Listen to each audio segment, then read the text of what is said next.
আপনাদের অনেকের ঘরে জাদু টোনার সমস্যা হয়, ঠিক না? ইকরাউ সূরাতাল বাকারা, তোমরা সূরা বাকারা পড়ো। ফাইন্না আখযাহা বারাকা, সূরা বাকারা গ্রহণ করা বরকতের কারণ। ওয়া তারকাহা হাসরা, সূরা বাকারা ছেড়ে দেওয়া লাঞ্ছনার কারণ, অপদস্থ হওয়ার কারণ। ওয়ালা তাস্তাতিউহাল বাতলা, সূরা বাকারার সাথে জাদুকর গণক বাতিলরা মোকাবেলা করতে পারে না। সূরা বাকারা পড়েন ঘরে, জাদুকর গণকরা এই ঘরের সদস্যদের ক্ষতি করতে পারবে না। আপনার মেয়েটার বিয়ে হচ্ছে না, মানুষ ডিস্টার্ব করে আপনার মেয়েটাকে, বিয়ে আসে আবার ভেঙে যায়, আসে ভেঙে যায়, কে যেন ক্ষতি করার চেষ্টা করতেছে। সূরা বাকারার আমল চালু করে দেন, ওই ঘরের মধ্যে প্রচুর পরিমাণ সূরা বাকারা তেলাওয়াত করেন। আল্লাহ তৌফিক দান করেন।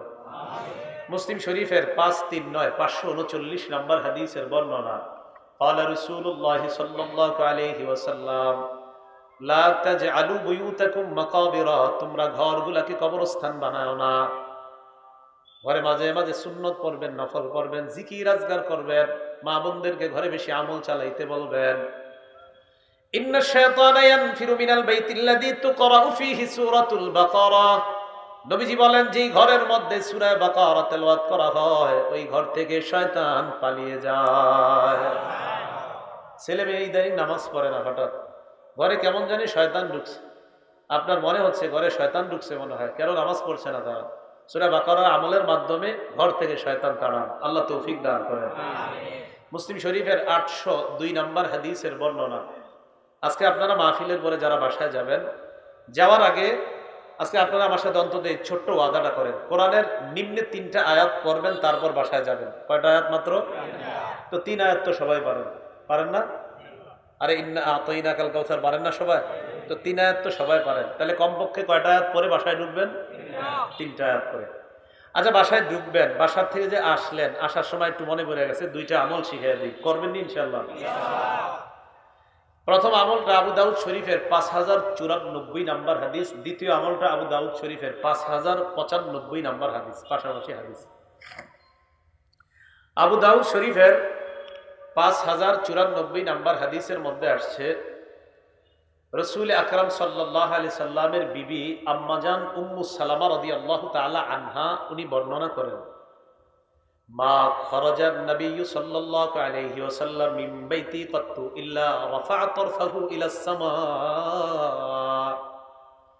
আম্মাজান বলেন, আল্লাহ নবী আমার বাসা থেকে যখনই বের হতেন, হওয়ার পর চোখগুলা আকাশের দিকে উঠাইতেন, উঠিয়ে ফাকালা, তারপর বলতেন, আমি বলে যাই, আলেমদের থেকে পরবর্তীতে শিখে নেবেন, আমি আরবিও বলবো, বাংলাটাও বলে যাই, আল্লাহুম্মা ইন্নী আউযু বিকা আন আদিল্লা আও উদাল্লা। নবীজি বলতেন, আল্লাহ আপনার কাছে পানাহ চাই, আমি যেন পথভ্রষ্ট না হই, আমাকে যেন পথভ্রষ্ট না করা হয়, আমি যেন পথভ্রষ্ট না হই, আমাকে যেন পথভ্রষ্ট না করা হয়। আও আজিল্লা আও উজাল্লা, আমি যেন বিচ্ছুত না হই, আমাকে যেন বিচ্ছুত না করা হয়। আও আজলিমা আও উজলামা, আমি যেন জুলুম না করি, আমার উপর যেন জুলুম না করা হয়। আও আজহালা আও ইউজহালা আলাইয়া, আমি যেন বোকা না হই, আমাকে যেন বোকা বানানো না হয়। কি দেখছেন কত সুন্দর? আল্লাহ আমি যেন পথভ্রষ্ট না হই, আমাকে যেন পথভ্রষ্ট না করা হয়।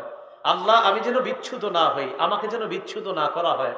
আল্লাহ আমি যেন জালেম না হই, আমি যেন কারো উপর জুলুম না করি, আমার উপর যেন কেউ জুলুম না করে, আমাকে যেন জুলুম না করা হয়। আল্লাহ আমি যেন বোকা না হই, আমাকে যেন বোকা বানানো না হয়।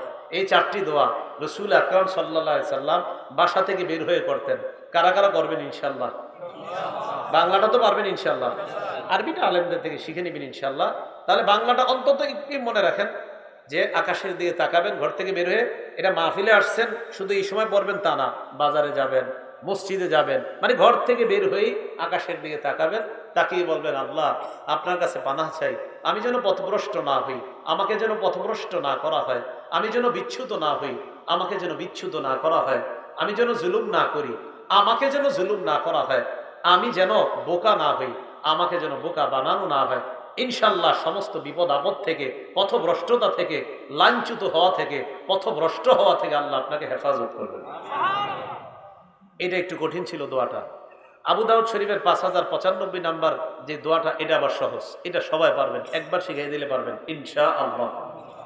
قال رسول الله صلى الله عليه وسلم إذا خرج الرجل من بيته فقال নবীজি বলেন কোন ব্যক্তি যখন ঘর থেকে বের হয়, বের হওয়ার পর যদি এই দোয়াটা পড়েন আমার সাথে, বিসমিল্লাহ তাওয়াক্কালতু আলাল্লাহ লা হাওলা ওয়ালা কুওয়াতা ইল্লা বিল্লাহ। সহজ না? আচ্ছা আরেকবার বলি সবাই, বিসমিল্লাহ তাওয়াক্কালতু আলাল্লাহ লা হাওলা ওয়ালা কুওয়াতা ইল্লা বিল্লাহ। বাচ্চা যখন স্কুলে যাবে, মাদ্রাসায় যাবে, বাচ্চাটার হাত ধরবেন, ধরে বলবেন বলো, বাচ্চারা বলবেন বলো বিসমিল্লাহ তাওয়াক্কালতু আলাল্লাহ লা হাওলা ওয়ালা কুওয়াতা ইল্লা বিল্লাহ। ইনশাআল্লাহ রাস্তাঘাটের বিপদ আপদ থেকে আল্লাহ হেফাজত করবে।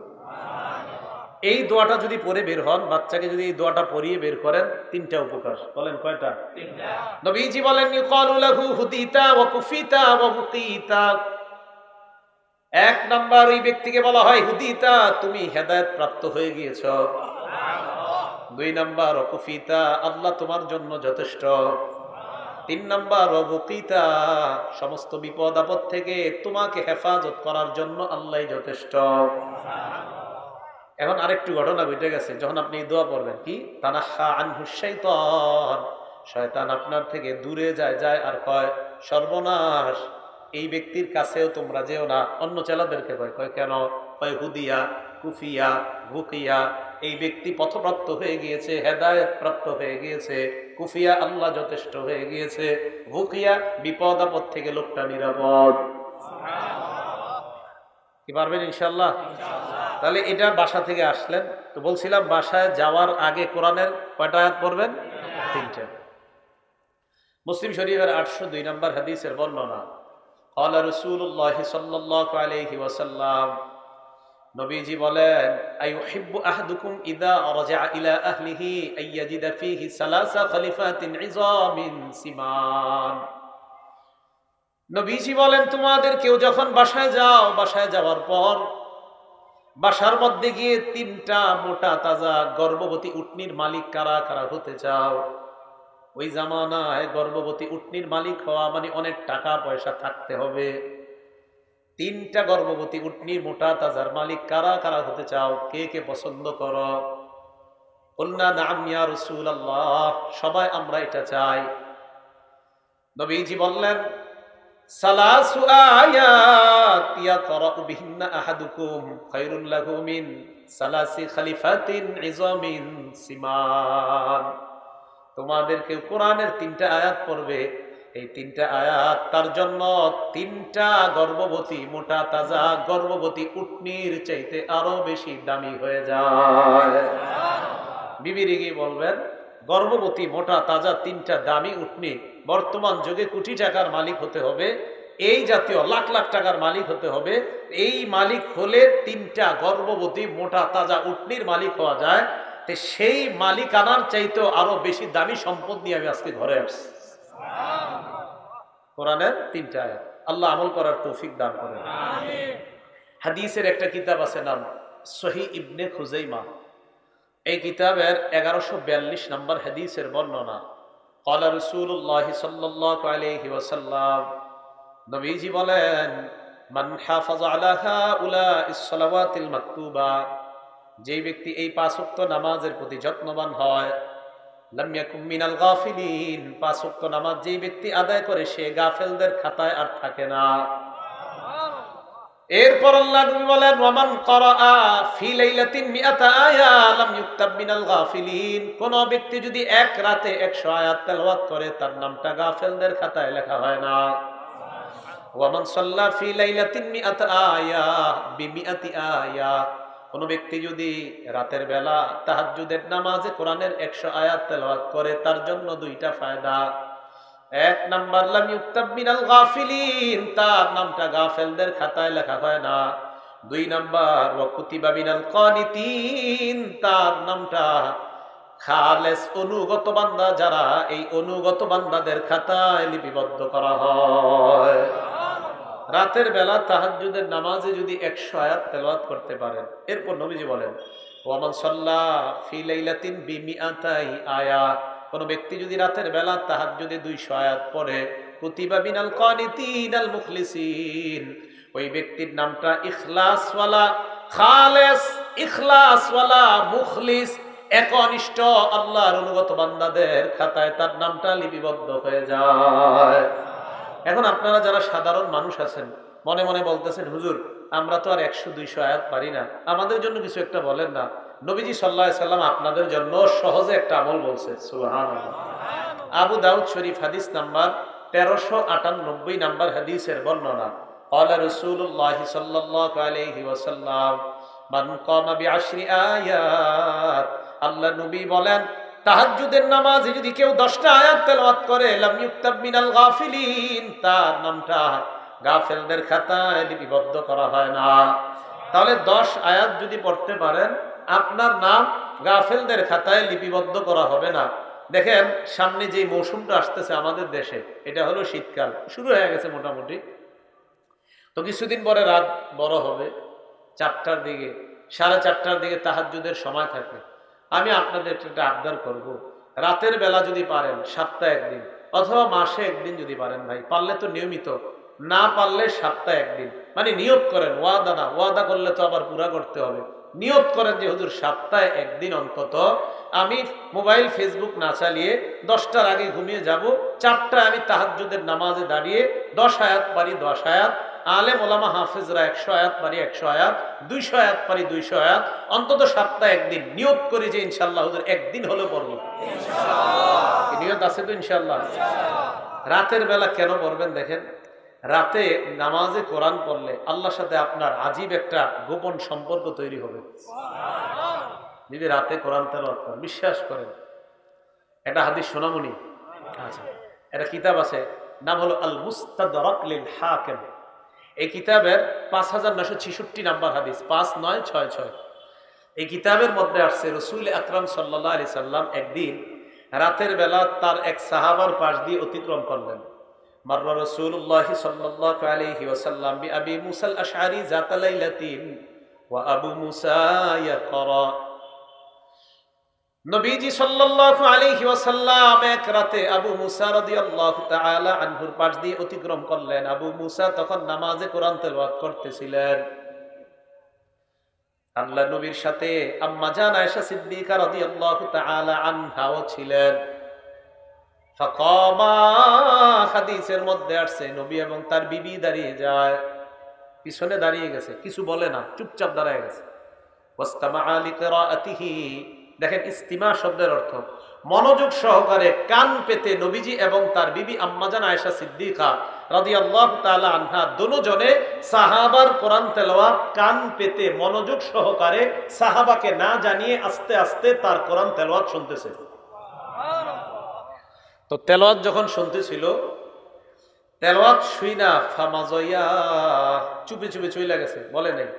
এই জন্য আপনারা এই আমলটা করতে পারেন, কোথাও যখন দেখবেন কেউ সুন্দরভাবে কোরআন তেলাওয়াত করে, ডিস্টার্ব না করে চুপচাপ শুনবেন। রাসূল সাল্লাল্লাহু আলাইহি সাল্লাম আর তার বিবি শুনলেন, না জানায় চলে গেছে। শেষে একটা মজার ঘটনা ঘটছে, দেখেন বিসমিল্লাহ।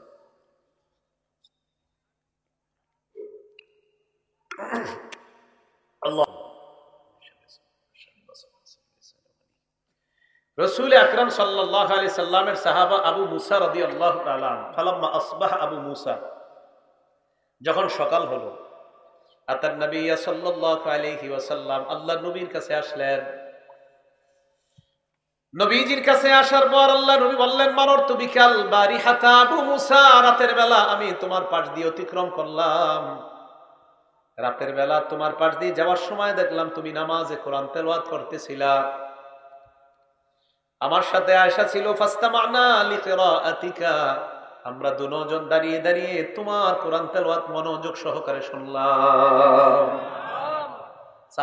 সাহাবী কি কয় দেখেন, আবু মুসা বলে, ইয়া রাসূলুল্লাহ লাউ আলিমতু বিমাকানিক, হুজুর আমি যদি জানতাম আপনি দাঁড়ায় রয়েছেন আমার পিছনে, আমি যদি জানতাম, দেখেন কি কয়, লাহাব্বারতু লাকা তাহবীরা, আরো সুন্দর করে সুর দিয়ে কোরআনটা আমি পড়ার চেষ্টা করতাম। আমি যদি জানতাম হুজুর আপনি আমার পড়া শুনেন, আরো সুন্দর করে কোরআনটা পড়তাম। ইস হুজুর একটু যদি জানতাম। তাহলে কোরআন বেশি সুন্দর করে পড়া চেষ্টা করা, ঠিক না? আল্লাহ তৌফিক দান করেন। নারী পুরুষ মা বোন সকলকে আমরা যেন কোরআন বিশুদ্ধভাবে পড়তে পারি, আল্লাহ তৌফিক দান করেন। ঘরে ঘরে নিয়ম করে ফেলেন, স্কুল কলেজ ইউনিভার্সিটি যেখানেই পড়ো তুমি, ফজরের নামাজের পর তোমার প্রথম কাজ কোরআন তেলাওয়াত করা। বিবিরে বলেন ঝাড়ু দাও আর নাস্তা বানাও, যা করো প্রথমে কোরআন তেলাওয়াত, তারপর ঝাড়ু, তারপর নাস্তা, আগে কোরআন তেলাওয়াত। প্রত্যেকটা ঘরে ঘরে নিয়ম চালু করে দেন। রাসূল সাল্লাল্লাহু আলাইহি সাল্লামের সাহাবা আব্দুল্লাহ ইবনে মাসউদ রাদিয়াল্লাহু তাআলা আনহু, বুখারী শরীফের 5055 নম্বর হাদিসের বর্ণনা। নবীজি সাল্লাল্লাহু আলাইহি সাল্লাম একদিন তার সাহাবা আব্দুল্লাহ ইবনে মাসউদ রাদিয়াল্লাহু তাআলা আনহুকে বললেন, ইকরা আলাইয়া ইয়া ইবনে মাসউদ, ও ইবনে মাসউদ তুমি আমাকে কোরআন পড়ে শোনাও। আব্দুল্লাহ ইবনে মাসউদ রাদিয়াল্লাহু তাআলা আন জবাব দিলেন, ইয়া রাসূলুল্লাহ আকরাউ আলাইকা উনজিলা, আমি আপনাকে কোরআন পড়ে শোনাবো, কোরআন আপনার উপর নাজিল করা হয়েছে। নবীজি বললেন, ইন্নী উহিব্বু আন আসমাআহু মিন গায়রি, আমার এটা ভালো লাগে, আমি অন্যের কাছ থেকে কোরআন শুনতে, এটাও আমি নবীর ভালো লাগে। তুমি আমাকে কোরআন পড়ে শোনাও, এটা আমার ভালো লাগে। তাহলে কোরআন পড়ার দলিলও পাইলাম, কোরআন অন্যের কাছ থেকে শোনারও দলিল পাইলাম। মাঝে মাঝে অন্যকে কোরআন আপনি শোনাবেন।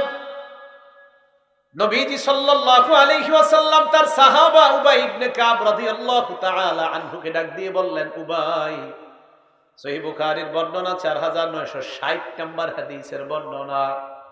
আল্লাহ নবী উবাই ইবনে কাবকে বলে, উবাই ইন্নাল্লাহা আমারানি আন আকরা আলাইক, উবাই আল্লাহ আমাকে আদেশ করছে আমি যেন তোমাকে কোরআন পড়ে শোনাই।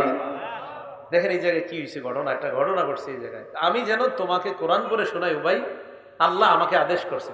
উবাই ইবনে কাব কই, ইয়া রাসূলুল্লাহ আল্লাহু সাম্মানি লাকা, হুজুর আল্লাহ কি আমার নামটা আপনার কাছে নিছে?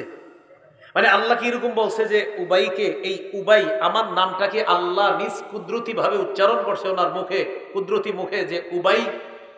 নবীজি বললেন, হ্যাঁ, আল্লাহু সাম্মাকা লি, আল্লাহ তোমার নাম নিয়েই বলছে আমি যেন তোমাকে কোরআন শোনাই। তাহলে দেখেন নবীজির সাহাবা, তাদের মর্যাদা কি পরিমাণ। এই উবাই ইবনে কাব রাদিয়াল্লাহু তাআলা আনহু, উনি ছিলেন সাহাবাদের মধ্যে কারীদের মধ্যে শ্রেষ্ঠ একজন কারী। দেখছেন কোরআনের সাথে সম্পর্ক থাকার কারণে উবাই ইবনে কাবের আল্লাহর সাথে কতটা গভীর সম্পর্ক, যে আল্লাহ পাক উবাই ইবনে কাবের নাম নিয়ে, সহিহ বুখারীর বর্ণনা, নাম নিয়ে বলতেছে উবাই ইবনে কাবকে, হাবিব, ও আমার হাবিব, আপনি উবাই ইবনে কাবকে পড়া শোনান। তাহলে বলেন, কোরআন অন্যের কাছ থেকে শোনা, কোরআন পড়া, অন্যকে শোনানো, সবগুলার ফজিলত আছে না নাই? তো বলছিলাম আপনারা রাতের বেলা অন্তত শীতকালে একটু কোরআন সপ্তাহে একদিন পড়বেন। কেন পড়বেন? যদি পারেন নামাজে, না পারলে এমনি পড়বেন। তাহলে বলেন তো, নামাজে পড়া এটাও মাদ্রাসায় হচ্ছে, আবার এমনি পড়া হাফেজে ছাত্রগুলা রাত্রে 3:30 4টা বাজে উঠা পড়তেছে, মাশাআল্লাহ। মুসলিম শরীফের 796 নম্বর হাদিসটা মন দিয়ে শোনেন। একজন সাহাবার নাম আপনারা একটু কষ্ট করে মনে রাখবেন, যেন ভবিষ্যতে সবাই শোনাইতে পারেন বর্ণনাটা। গল্প আকারে হাদিসটা আপনারা শোনাই দিবেন। সাহাবার নাম উসাইদ ইবনে হুজাইর, পুরাটা মনে রাখা দরকার নাই, শুধু মনে রাখেন উসাইদ। বলেন তো কি নাম? উসাইদ। এই উসাইদ রাদিয়াল্লাহু তাআলা আনহু বলেন, এক রাতে আমি আমার ঘোড়ার আস্তাবলের মধ্যে কোরআন পড়ছিলাম, আমার ছেলের নাম ইয়াহইয়া, এই ইয়াহইয়া পাশে শোয়া। আকরাউ ফি মিরবাদি, আমি আমার ঘোড়ার আস্তাবলের মধ্যে কোরআন পড়ছিলাম। আমি যখন কোরআন পড়তে লাগলাম, জালাত ফারাসুহু, হঠাৎ কোরআন পড়ে ওনার ঘোড়াটা লাফায়, কোরআন পড়ে ওনার ঘোড়া লাফায়, কোরআন পড়ে না, ঘোড়া লাফায় না। ফাকরা সুম্মা জালাত আইযান, কিছুক্ষণ থেমে উনি আবার কোরআন পড়ে, আবার ঘোড়া লাফায়। ফাকরা সুম্মা জালাত উখরা, আবার কিছুক্ষণ থেমে আবার কোরআন পড়ে, আবার ঘোড়া লাফায়। উসাইদ ইবনে হুজাইর দেখে বারবার যদি আমি আবার কোরআন পড়ি, ঘোড়া এত পরিমাণ লাফায়, ঘোড়া লাফাইতে লাফাইতে না জানি আমার সন্তান ইয়াহিয়ার উপর পাড়া পড়ে পদপিষ্ট করে আমার সন্তানটা মেরে ফেলে। আমি পড়া থামিয়ে দিলাম, থামানোর পর ঘোড়ার কাছে গেলাম, যাওয়ার পর আমি দেখলাম ফাইদা ফাওকা রাসি মিসতুজুল্লাহ, আমার মাথার উপর আকাশের এক খণ্ড মেঘ, ওই মেঘের ভিতর ফিহা আমসালুস সুরুজ, মেঘ খণ্ডের ভিতর এরকম বাতির মতো অসংখ্য অগণিত বাতি দেখা যায়। ঘটনা কি? ফালাম্মা গাদাউতু আলা রাসূলিল্লাহি সাল্লাল্লাহু আলাইহি ওয়াসাল্লাম, সকালে আল্লাহ রাসূলের কাছে আসলাম। আসার পর বললাম, ইয়া রাসূলুল্লাহ, রাতের বেলা একটা ঘটনা ঘটছে, আপনাকে জানাইতে আসছি। কই কি বলো? বাইনামা আনাল বারিহাতা আকরাউ ফি মিরবাদি, রাতের বেলা গত রাতে আমি আমার ঘোড়া রাস্তা বলের মধ্যে কোরআন পড়ছিলাম। হঠাৎ আমি দেখলাম আমার ঘোড়া লাফায়। নবীজি বলেন, ইকরা ইবনা হুজাইর, তুমি যদি আরো তেলাওয়াত করতা। উসাইদ ইবনে হুজাইর বলেন, হুজুর আরো পড়লাম, ঘোড়া আরো লাফায়। একটু মন দিয়ে বুঝেন। নবীজি আবার বললেন, ইকরা ইবনা হুজাইর, ও উসাইদ ইবনে হুজাইর, তুমি যদি আরো পড়তা। সাহাবী জবাব দেয়, হুজুর আমি আরো পড়লাম, ঘোড়া আরো লাফায়। নবীজি তারপর হুজুর পড়া থামাই, ঘোড়ার লাফ থেমে যায়। নবীজি কয়, যদি আরো পড়তা। ঘটনা কি কি হইল? সাহাবী উসাইদ ইবনে হুজাইর বলে, ইয়া রাসূলুল্লাহ, আর পড়ি নাই। কেন? খাশিতু আন তাতা ইয়াহইয়া, আমি আশঙ্কা করলাম আর যদি কোরআন পড়ি ঘোড়া লাফাইতে লাফাইতে আমার সন্তানের উপর পড়ে আমার সন্তানটা না জানি হত্যা করে ফেলে। নবীজি, তুমি যদি আরো পড়তা। সুবহানাল্লাহ, ঘটনা কি? আচ্ছা, উসাইদ ইবনে হুজাইরকে নবীজি, ঠিক আছে, তারপর বলো। এরপর হুজুর আমি আমার ঘোড়ার কাছে গেলাম। যাওয়ার পর দেখলাম আমার মাথার উপর মেঘখণ্ড, এটার মধ্যে বাতি দেখা যায়। আরো যাত্রী যাবি, হঠাৎ দেখলাম এই মেঘখণ্ড বাতি সহ শূন্যের মধ্যে বিলীন হয়ে যায়। হাত্তা মা আরহা, এক পর্যায়ে আর দেখতে পাই না। নবীজি বলেন, ইস, যদি আরো পড়তা। তিলকাল মালাইকাতু তাসতামিউ ইলাইকা, এগুলা বাতি না, আল্লাহর ফেরেশতা মনোযোগ সহকারে তোমার কোরআন তেলাওয়াত শুনতেছিল। ফেরেশতা। যেমন বললাম, একটু বইরেন তাহাজ্জুদের সময়, বাকি কারো ঘুম ডিস্টার্ব করা যাবে না। আশেপাশে মানুষের জন্য ঘুম ডিস্টার্ব না হয়, খেয়াল রাখতে হবে, সতর্কতা। একটু বইরেন যে আল্লাহ শুনে আর ফেরেশতারা শুনতেছে আপনার তেলাওয়াত। হাদিস শেষ হয় নেই। নবীজি সাল্লাল্লাহু আলাইহি সাল্লাম বলে, সাইয়্যিদ লাউ করাতা আসবাহ, তুমি যদি সকাল পর্যন্ত একটু পড়তা। ইয়ারাখান নাস মা তাস্তাতিরু ইলাইহিম, সকাল পর্যন্ত যদি কোরআন পড়তা, ফজরের আজান শোনার পর যে মুসল্লিরা তোমার বাড়ির সামনে দিয়ে মসজিদে আসতো, সচক্ষে আল্লাহর ফেরেশতাদেরকে দেখতে পাইতো। পড়বেন নি? বলেন না, একটু পড়বেন নি? বললেন তাহাজ্জুদের সময় মা বোনরা আপনারা কোরআন পড়েন, আল্লাহর সাথে সম্পর্ক কায়েম করেন, দেখবেন আল্লাহ তাআলা। আমি কিভাবে বলি জানেন? যে কালকে সকাল থেকে শুরু করেন, কালকেই বরকত দেখা শুরু করবেন। দেরি করেন না যে হুজুর না 3 দিন পরে, না না, আগামীকাল থেকেই শুরু করেন, আগামীকাল থেকেই বরকত দেখা শুরু করবেন, কালকে থেকে শুরু করবেন, দেরি করেন না। আল্লাহ আমাদেরকে আমল করার তৌফিক দান করেন। রাতের বেলা তাহাজ্জুদের সালাতে তেলাওয়াত, এটা বড়রাও পড়তে পারবে, ছোটরাও পারবে। বড়রাও পারবে, ছোটরাও উৎসাহমূলক যদি তাদেরকে পড়ানো হয় জায়েজ আছে। সহিহ বুখারীর 699 নম্বর হাদিসের বর্ণনা। عن عبد الله بن عباس رضي الله تعالى عنهما قال بت عند خالتي ميمونة رضي الله تعالى عنها। আব্দুল্লাহ ইবনে আব্বাস রাদিয়াল্লাহু তাআলা আনহুমার বর্ণনা, তিনি বলেন, আমি আমার খালা মাইমুনা রাদিয়াল্লাহু তাআলা আনহার বাড়িতে রাতের বেলা অবস্থান করলাম। হাত্তা ইযান তাসাফাল লাইল, রাত যখন অর্ধেক হয়ে যায়। এটা বুখারীর 699 নম্বর হাদিস। এই হাদিসে আবার আসতেছে, আপনাদেরকে সহিহ বুখারীর 183 নম্বর হাদিসে ঘুরে আনি আবার, এখানে আসবো কিন্তু। আব্দুল্লাহ ইবনে আব্বাস বলেন, রাতের বেলা, ওই হাদিসটা লম্বা আর কি, রাত যখন অর্ধেক হয় আল্লাহ নবী উঠলেন, উঠার পর তাকান আমার দিকে, জাআলা ইয়ামসাহুন নাওমা আন ওয়াজহিহি, চেহারা থেকে এইভাবে ঘুম দূর করতেছিলেন, চোখ মুছে, মুখ মুছে। আচ্ছা, আমার সাথে ওয়াদা করেন, এটা ওয়াদা করতে হবে, এটা আর নিয়ত না, এটা ওয়াদা। এটা কি কষ্ট? আজকে দেখে আমরা ঘুম থেকে উঠা, আমার ঘুম যাক আর না যাক, এমন করলে আমার নবীজি করছেন, আমরা করবো ইনশাআল্লাহ। রাসূল সাল্লাল্লাহু আলাইহি সাল্লাম উঠা এমন করতেন, এমন করতেন। ঘরের মধ্যে একটা ঝুলন্ত মশক ছিল, এটার কাছে নবীজি যাইতেন। এটা যদি পারেন সুন্নতটা আদায় করতে, একটা ঝুলন্ত মশক রাখবেন, পাত্র রাখবেন। আমি একবার কোন এলাকায় গেছি, গিয়ে দেখি মাশাআল্লাহ ওই ঘরে এরকম সুন্নতি সিস্টেম চালু, একদম দেশ গ্রামে। কিন্তু দেশ গ্রামে মানুষ যে এতভাবে সুন্নত পালন করে, আলেমের ঘর তো তো দেখলাম মাশাআল্লাহ উনি ঘরটা রাসূল সাল্লাল্লাহু আলাইহি সাল্লাম রাতের তাহাজ্জুদের সময় যেই যে আমল যেই জায়গায় সিস্টেম, ওনার মশক থাকতো, মেসওয়াক থাকতো, ওযুর পানি ঠিক ওইভাবে ওনার ঘরে সিস্টেম করা। দেখলাম এই যুগে আমাদের দেশেও মাশাআল্লাহ রাসূল সাল্লাল্লাহু আলাইহি সাল্লামের সুন্নাহ পরিপূর্ণভাবে পালন করার লোক এখনো আছে। তো আব্দুল্লাহ ইবনে আব্বাস রাদিয়াল্লাহু তাআলা আনহুমা বলেন, রাসূল সাল্লাল্লাহু আলাইহি সাল্লাম ওযু করলেন, আমি ওযু করলাম। খুব মন দিয়ে শুনেন, উনি কিন্তু ছোট মানুষ, আব্দুল্লাহ ইবনে আব্বাস ছোট মানুষ। হ্যাঁ, আপনাদের প্রশ্ন হবে হুজুর উনি যে ছোট, এটার দলিল কি? দলিলটা পরে দিচ্ছি। উনি কিন্তু ছোট মানুষ, উনি ওযু করলেন। ওযু করার পর আল্লাহ রাসূল সালাতে দাঁড়াইলেন।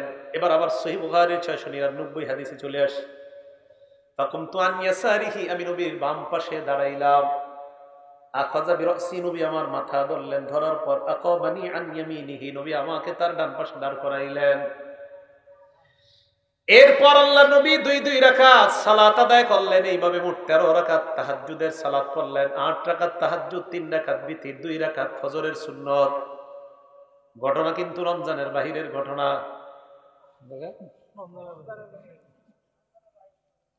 আল্লাহ, না রমজানের বাহিরে এটা হয়েছে। ফজরের আগে যে সুন্নত, ওই তাহাজ্জুদ বিতির সুন্নত মোট কয় রাকাত পড়ছে? 13 রাকাত। আল্লাহ বুঝার তৌফিক দান করেন।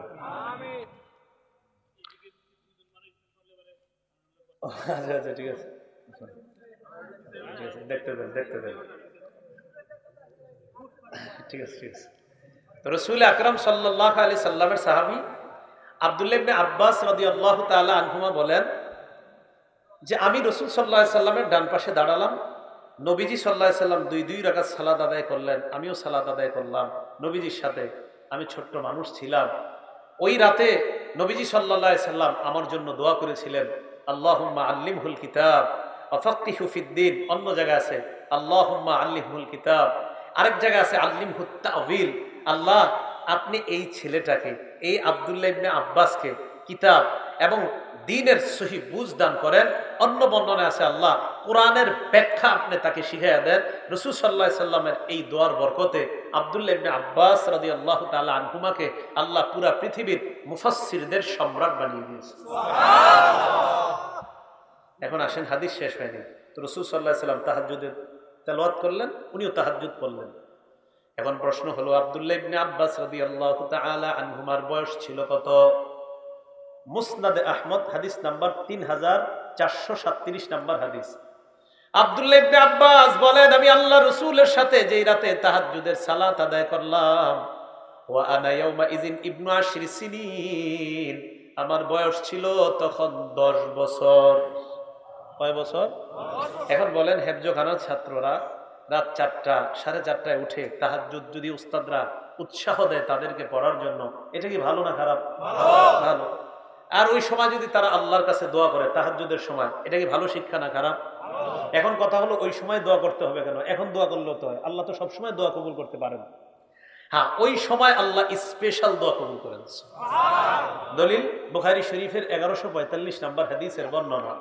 قال رسول الله صلى الله عليه وسلم ينزل ربنا تبارك وتعالى الى السماء الدنيا في كل ليله, আল্লাহ পাক রব্বুল আলামিন প্রত্যেক রাতে হিনা ইয়াবকা সুলুসুল লাইলিল আখির, রাতের শেষ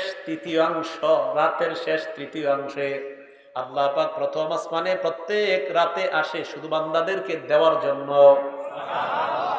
এখন আপনারা রাত 4টার দিকে উঠে আল্লাহর দরবারে কোরআন তেলাওয়াত করলেন, তাহাজ্জুদে কিছু তেলাওয়াত করলেন, করার পর যদি আল্লাহর কাছে আপনি হাত উঠায় বললেন, আল্লাহ মেয়েটার বিয়ে হয় না, কত ঘটক ধরলাম, কাজ হয় না।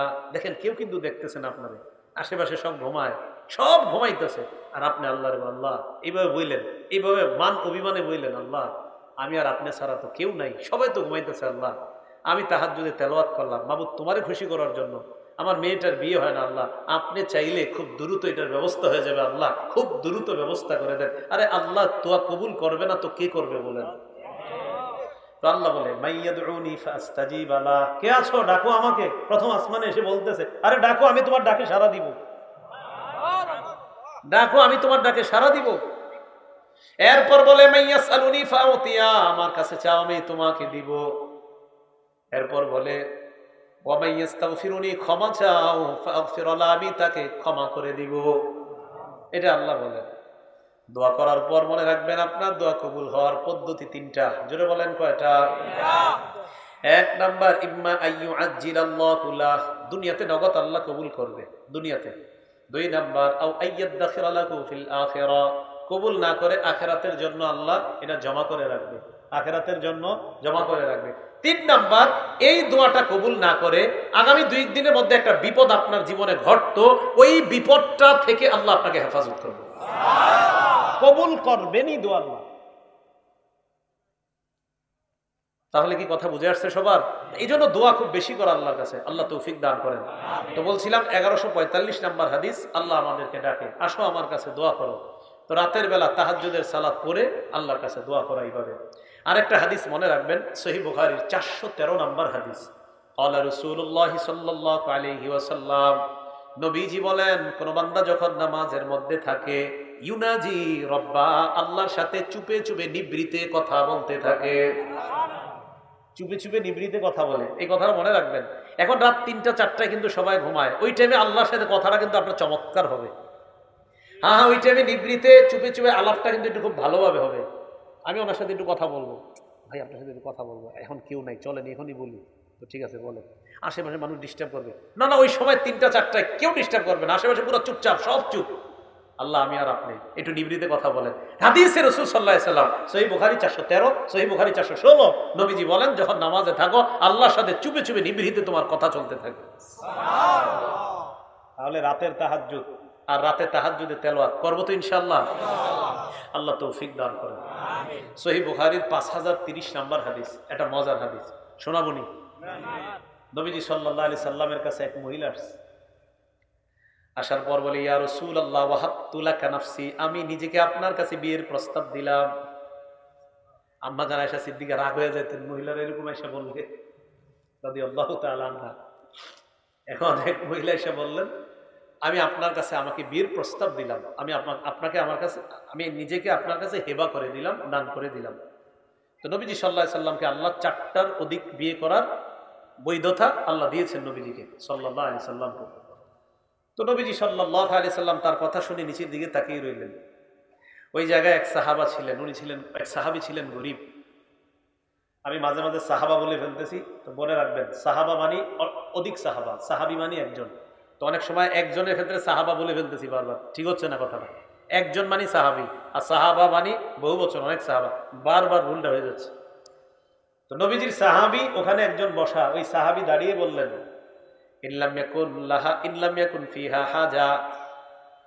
হুজুর, এই মহিলার ক্ষেত্রে যদি আপনার কোনো আগ্রহ না থাকে, জাউবিজনিহা, আমার কাছে আপনি বিয়ে দিয়ে দেন, আমার কাছে বিয়ে দিয়ে দেন।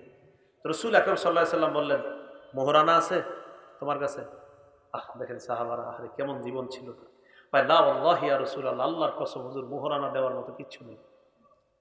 রাসূল আকরাম সাল্লাল্লাহু আলাইহি সাল্লাম বললেন, ইযহাব ইলা আহলিক, বাসায় যাও, ফানজুর হাল তাজিদু ইনদাকা মিন শাই ওয়ালাউ খাতিমান মিন হাদিদ, দেখো বাসায় গিয়ে লোহার একটা আংটিও যদি হয় নিয়ে আসো, বিয়ে দিয়ে দিই।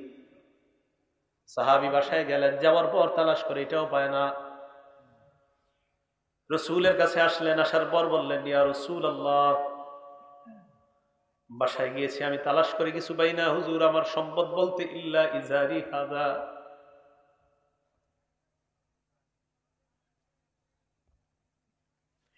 হুজুর আমার শরীরে যে কাপড়টা আছে, ইজারের বাংলা অর্থ হলো লুঙ্গি। ওই জামানা এখান থেকে পা পর্যন্ত যে কাপড় দিয়ে ঢেকে রাখা হয় এটাকে ইজার বলা হয়, এটাকে তাহবন বলা হয়, তহবন। বর্তমানে আরবরাও দেখবেন পরে এতটুকু কাটা হাতা পা পর্যন্ত পরে। রাসূল সাল্লাল্লাহু আলাইহি সাল্লামকে বলতেছে, হুজুর এই কাপড়টা ছাড়া আমার আর কিচ্ছু নেই। নবীজি সাল্লাল্লাহু আলাইহি সাল্লাম বললেন, তাহলে বিয়ে দেই কিভাবে? এটা দিয়ে যদি মোহরানা দেই, তুমি কি পরবা? বিয়ে হবে না। হঠাৎ নবীজি ডাক দিলে, শোনো, তোমার কাছে কি কোরআনের কিছু আছে? কোরআনের কিছু পারো? ভাই, কোরআন মানুষের সম্মান বাড়ায়, কোরআন মানুষের মর্যাদা বাড়ায়। কোরআন কালকে থেকে আজকে বাসায় যাওয়ার সময় কোরআন তেলাওয়াত শুরু করে দেন, আজকে থেকে আপনার মর্যাদা বাড়া শুরু হবে।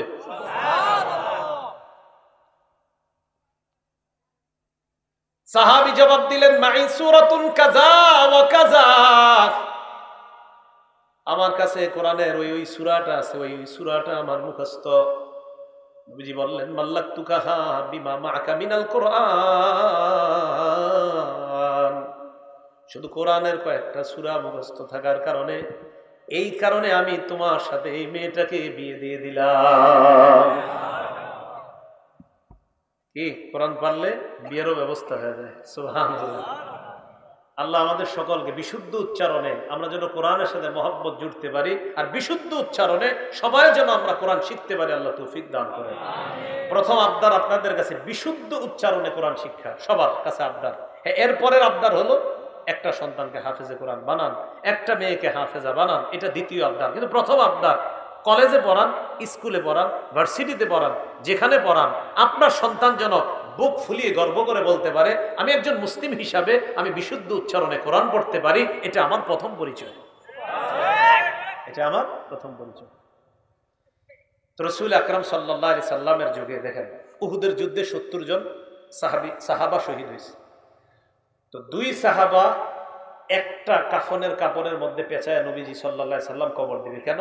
কাফনের কাপড় শর্ট, টাকার অভাব, জানি তো আপনারা, ইসলামের শুরুর দিকে টাকার অভাব ছিল।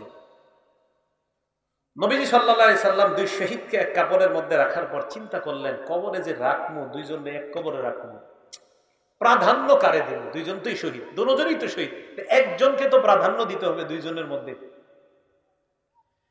রাসূল আকরাম সাল্লাল্লাহু আলাইহি ওয়াসাল্লাম সাহাবাদেরকে প্রশ্ন করতেন। সহিহ বুখারী বর্ণনা, 1343 নম্বর হাদিসের বর্ণনা। সাহাবাদেরকে প্রশ্ন করতেন, আইয়ুহুমা আকসারু আখযান লিল কুরআন, এই 2 জনের মধ্যে কোরআন কে পারে বেশি? এই 2 শহীদের মধ্যে কোরআন কে পারে বেশি? ফাইদা উশিরা ইলা আহাদিহিমা, 2 জনের একজনকে যখন সাহাবারা ইঙ্গিত করতেন ওমকে কোরআন পারে বেশি, কদ্দামাহু ফিল লাহদি, কবরে রাখার সময় ওই হাফেজে কোরআন শহীদকে আল্লাহ রাসূল প্রাধান্য দিয়ে দিতেন। তাহলে বলেন, কোরআনওয়ালার মর্যাদা মরণের আগে না মরণের পরেও? মরণের আগেও, মরণের পরেও।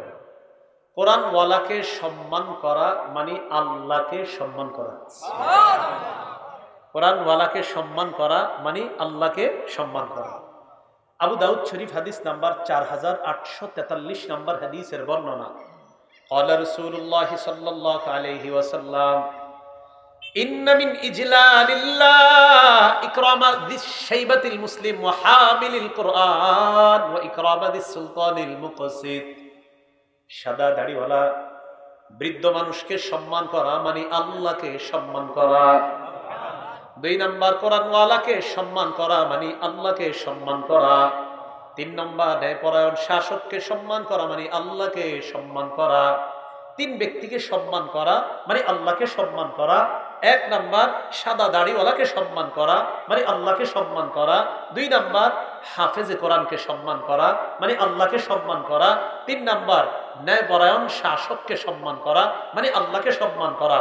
এটাই রাসূল আকরাম সাল্লাল্লাহু আলাইহি সাল্লাম বললেন, ইন্না মিন ইজলালিল্লাহ, আল্লাহকে সম্মান করা, ইকরামা যিশ শাইবাতিল মুসলিম, বৃদ্ধ মানুষকে সম্মান করা মানে আল্লাহকে সম্মান করা, ওয়া হামিলিল কুরআন, কোরআনওয়ালাকে সম্মান করা আল্লাহকে সম্মান করা, ওয়া ইকরামা যিস সুলতানিল মুকসিত, ন্যায়পরায়ণ শাসককে সম্মান করা আল্লাহকে সম্মান করা। পৃথিবীর যেখানেই কোরআনওয়ালা আছে আমরা সব কোরআনওয়ালাকে সম্মান করব ইনশাআল্লাহ। ইবনে মাজাহ কিতাবের নাম। হাফেজ নি আপনি? কে আছেন আপনি? হুজুর আসেন, এদিকে আসেন, আসেন না, একটু এদিকে আসেন, বসেন বসেন, সমস্যা নেই, আমার দিকে তাকান। মনে করেন আপনাদের মাঝে উনি আমার আস্থাভাজন, উনি আমার আস্থাভাজন। কেন বলছি? এবার হাদিস শুনেন। ইবনে মাজাহ 215 নম্বর হাদিস। আপনি আবার কষ্ট নেন, আপনারও দাম আছে, আপনি আলেম তো, আলেমেরও দাম আছে। আচ্ছা, যেহেতু ওনারে বইলেই ফেলছি আপনি হাফেজ কি তুই বলছে না, আলেম তো, যেহেতু উনি আলেম তো ওনার সম্মানে একটা হাদিস শোনাই দিই। তিরমিজি শরীফের 2682 নম্বর হাদিসে আসছে, ইন্নাল আলিমা লা ইস্তাগফিরু লাহু মান ফিস সামাওয়াতি ওয়া মান ফিল আরদ হাত্তা আল হিতানু ফি জাওফিল মা। আলেমের জন্য আসমান জমিনের যারা আছে এমনকি সমুদ্রের মাছ পর্যন্ত আল্লাহর কাছে ক্ষমা প্রার্থনা করতে থাকে। সুবহানাল্লাহ। ওনারও দাম আছে, ওনারও আছে, কারো কম না। তো ইবনে মাজার 215 নম্বর হাদিস, ক্বালা রাসূলুল্লাহ সাল্লাল্লাহু আলাইহি ওয়াসাল্লাম, নবীজি বলেন, ইন্না লিল্লাহি আহলিনা মিনান নাস, আমরা সবাই কার বান্দা? নবীজি বলেন, মানুষের মধ্যে কিছু মানুষ আছে যারা আল্লাহর পরিবারের সদস্য। সাহাবারা প্রশ্ন করলেন, মান হুম ইয়া রাসূলুল্লাহ, তারা কারা? রাসূল আকরাম সাল্লাল্লাহু আলাইহি ওয়াসাল্লাম জবাব দিলেন, আহলুল কোরআন হুম আহলুল্লাহ ওয়া খাসাতুহু, তোমরা সবাই আল্লাহর বান্দা, কোরআনওয়ালা, কোরআনওয়ালারা আল্লাহর পরিবারের সদস্য এবং আল্লাহর বিশেষ বান্দা হয়ে যায়। সবাই আল্লাহর বান্দা। আমাদের দেশের সবাই প্রধানমন্ত্রীর অধীনে আছি আমরা, তো প্রধানমন্ত্রীর খাস লোক আছে, আমরা বলি না? আল্লাহর বান্দা আমরা সবাই আল্লাহর খাস লোক, হাফেজে কোরআন। আল্লাহ আমাদের সকলকে বুঝার তৌফিক দান করেন। তিরমিজি শরীফের 2909 নম্বর হাদিসের বর্ণনা, ক্বালা রাসূলুল্লাহ সাল্লাল্লাহু আলাইহি ওয়াসাল্লাম, খায়রুকুম মান তাআল্লামাল কুরআনা ওয়া আল্লামা, যে ব্যক্তি কোরআন শিখে এবং শিখায়, রাসূল বলেন আমি তাদেরকে দুনিয়ার সবচাইতে সর্বোত্তম ব্যক্তি বলে ঘোষণা করে গেলাম। এই হাদিসের অন্তর্ভুক্ত শুধু হাফেজে কোরআন না, হাফেজ আলেম যারা আছে, কোরআন হাদিসের চর্চা যারাই করতেছে তারাই এটার অন্তর্ভুক্ত।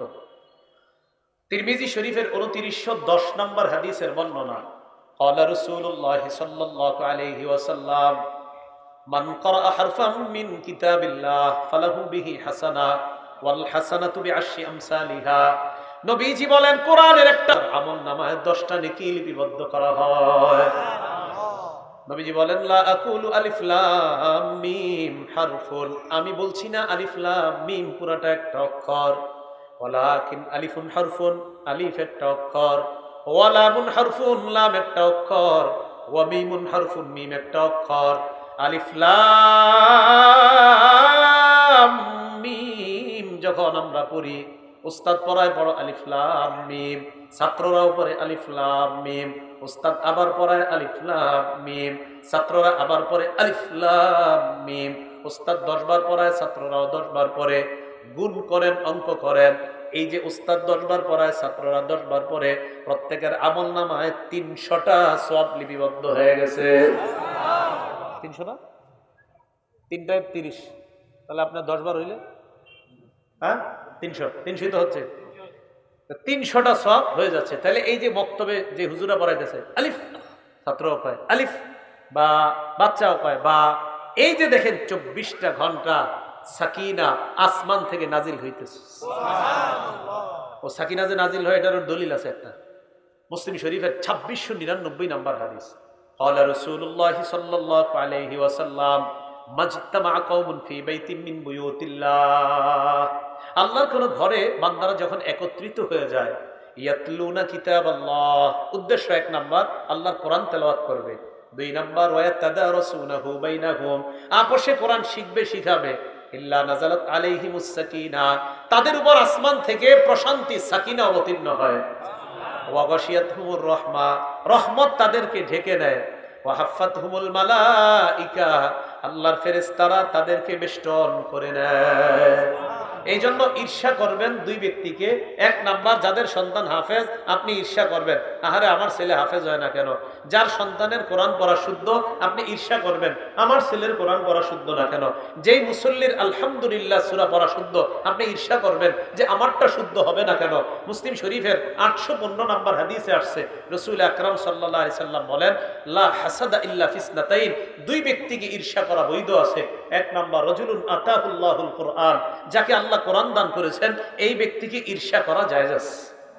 তাহলে কোরআনওয়ালাকে কি করা জায়েজ আছে? ঈর্ষা করা জায়েজ আছে। তো কোরআন পড়বো, কোরআন শুনবো, কোরআন শোনাবো, কোরআন তাহাজ্জুদে পড়বো, কোরআন তাহাজ্জুদ ছাড়াও পড়বো, কোরআন রাতে পড়বো, দিনে পড়বো। আজকে বাসায় যাওয়ার আগে কয় আয়াত? ইনশাআল্লাহ, নিম্নে 3 আয়াত, বেশি পারলে বেশি করবো তো ইনশাআল্লাহ। আমরা কেউ উঠবো না, আল্লাহ তৌফিক দান করেন, বলি আমিন। কিছুক্ষণের মধ্যে দোয়া হয়ে যাবে, আমরা উঠবো না। মাদ্রাসার ছাত্ররা রুমাল নিয়ে সকলের কাছে একটু যাওয়ার আবদার জানাইতেছি, খুব দ্রুত সময়, আমরা কেউ উঠবো না, কেউ উঠবো না, আমরা খুব দ্রুত সময়। ছাত্র ভাই যারা আছেন আপনারা সবার কাছে একটু যান।